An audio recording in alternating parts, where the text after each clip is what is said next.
Hello, আবার একটা আমি ছোট্ট ভিডিও নিয়ে চলে এসেছি আপনাদের কাছে। আমি অর্পণা। আমি খুব সহজ পদ্ধতিতে চিলি পনির আমি এটা করে দেখাচ্ছি। কোনো মশলা না, যে যে মশলা লাগে আমি সেইটাই একটু পরিমাণে দিতে হবে, নাহলে হবে না। সেই জন্য আমি পনিরটা কেটে নিয়েছি টুকরো টুকরো করে।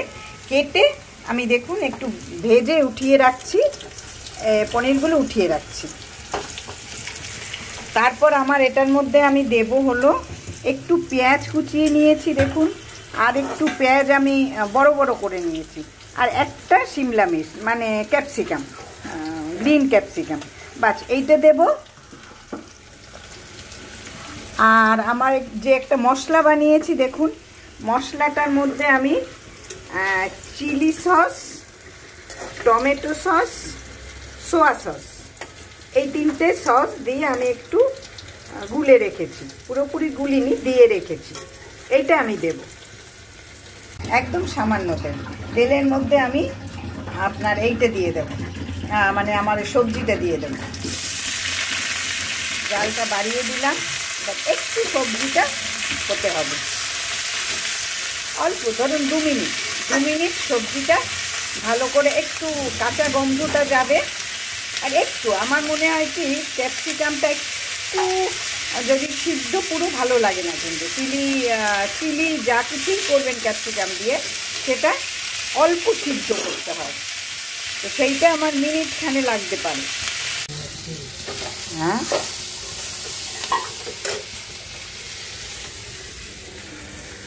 দেখুন আমার পেঁয়াজটা কিন্তু সবজিটা হয়ে গেছে। এখন আমি যে মশলাটা যে করে রেখেছি যে সস দিয়ে, সেইটার আমি হাফটা প্রথমে দেব। হ্যাঁ, বাস এটা দিয়ে আমি দেখি কীরকম হয়, তারপর লাগলে আমি আটটা দেব। আর আমি চিলি সস যেহেতু দিয়েছি সেই জন্য আমি লঙ্কা কেটে রেখেছি, মানে 1.5 খানা, মাত্র 1.5 খানা লঙ্কা আমি দিয়ে দিলাম। আর চিনি দিয়ে দেব,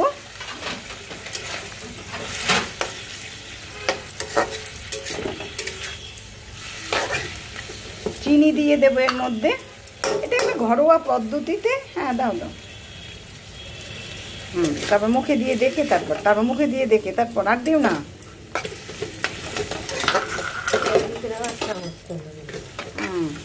এটা দেখুন দিয়ে দিলাম। তা আমার মনে হয় পনির দিলে আর একটু মশলা লাগবে, আমি মশলাটুকু দিয়ে দিলাম, বেশি হবে না।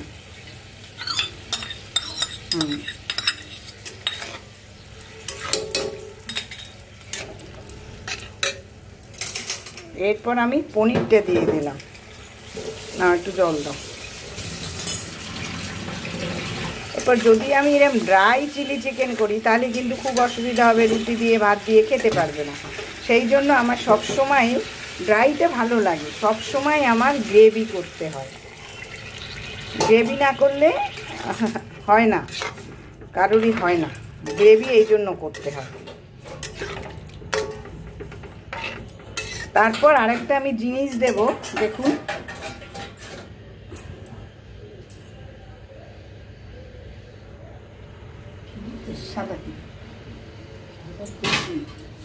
এখন এর মধ্যে আমি 1-2 চামচ সাদা তিল দিয়ে দেব।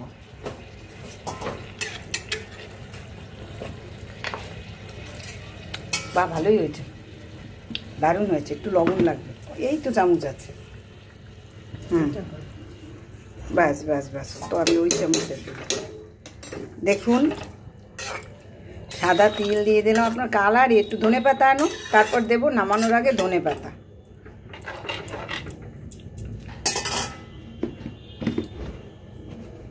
কিন্তু এইটুকু কিন্তু আমার লাগবে, মানে গ্রেভি লাগবে। তো কী করবো, একটু ফুটে উঠলে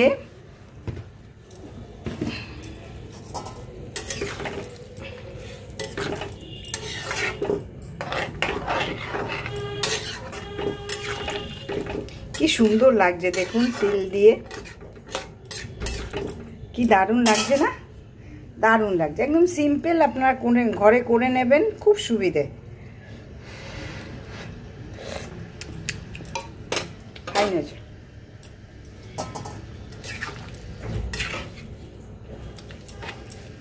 এরপর 1 চামচ, অবশ্য আমি নারায়ণকে একটু টেস্ট করাবো, নারায়ণ একটু টেস্ট করে দেখবে, তাহলে বুঝতে পারবো কি হয়েছে কি হয়নি।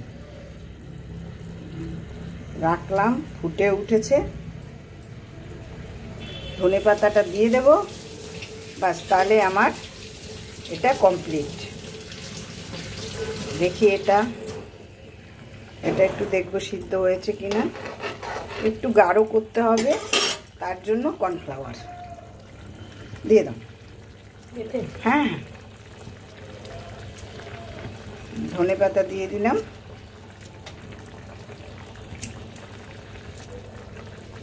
খুব টেস্ট হবে, শিওর টেস্ট হতেই হবে।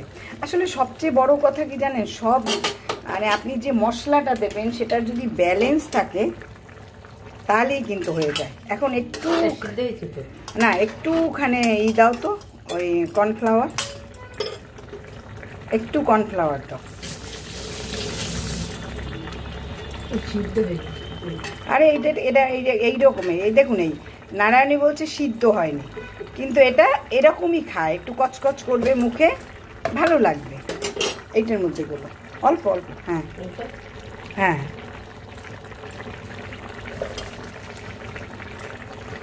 এইটা কিন্তু এইরকমই খায়। আর সাদা তিলটা একদম সৌন্দর্যের জন্য, দেখতে ভীষণ ভালো লাগে। একটু একটু নেবে যাও,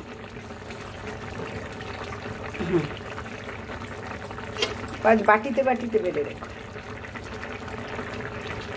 এত সহজ পদ্ধতিতে আপনাদের কেমন লাগে আপনারা বলবেন, একদম সহজ পদ্ধতি। অবশ্য অস্টার সস দিলে খুব ভালো হয়, আমার কাছে নেই ওটা আমার আনতে হবে। আমি সব জায়গায় শুনি সমস্ত রান্নায়। আজকে অতনু রান্নাঘরে গিয়েছিলাম, আমি খুব সুন্দর একটা ট্যাংরা মাছের তেল ঝাল দেখেছি, আমি ওটা করব। অতনুকে আমার ভালো লাগে, আর এটা আমি করব। তাহলে দেখুন, এইটা যেদিন করব সেদিন তো আপনাদের সঙ্গে শেয়ার করবই, ট্যাংরা মাছের তেল ঝাল, দেখবেন আপনারা। আর এইটা কিন্তু আমার হয়ে গেছে, এটা এবার আমি নামিয়ে দেব। এইটা আমি নামিয়ে দেব, আর যদি করি তাহলে একদম টেনে যাবে। তাহলে আপনাদের কেমন লাগলো আমাকে একটু জানাবেন। ভালো লাগলে আপনাদের লাইক, শেয়ার, কমেন্টস, ফলো, ইউটিউবে গিয়ে একটু সাবস্ক্রাইব করে দেবেন। সহজ পদ্ধতিতে ঘরে ঘরোয়াভাবে খাওয়ার জন্য তেল ঝাল সব কিছু কম দিয়ে একটা চাইনিজ লুক আনার জন্য এই সবগুলো করা। তাহলে আপনারা সবাই খুব ভালো থাকবেন। আজকের মতো বিদায় নিচ্ছি, আবার নতুন একটা রেসিপি নিয়ে আপনাদের মাঝে আমি চলে আসবো।